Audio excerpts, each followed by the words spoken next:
Soybean তো আমরা অনেকভাবেই রান্না করি। আজকে আমাদের সোয়াবিনটা একদম অন্যরকমভাবে রান্না করব। আজকে আমরা সোয়াবিনের মধ্যে দেব টক দই। এটা আমাদের কাছে প্রথমবার করা হচ্ছে। এরকমভাবে সোয়াবিন রান্না আমরা আগে কখনোই করিনি।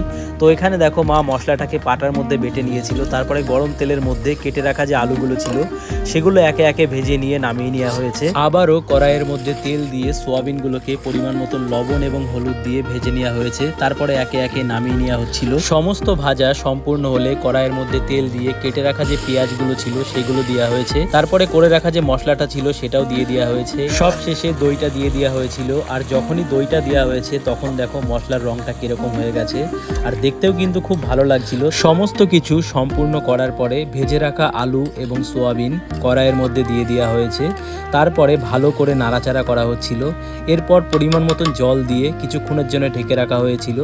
আচ্ছা, তোমরা কি কখনো এরকমভাবে সোয়াবিন রান্না করেছো? যদি কেউ করে থাকো অবশ্যই তোমাদের এক্সপিরিয়েন্স জানিও। ভিডিওটা যদি তোমাদের ভালো লেগে থাকে তাহলে একটা লাইক করো, আর চ্যানেলে নতুন হলে চ্যানেলটিকে অবশ্যই সাবস্ক্রাইব করো। বাই।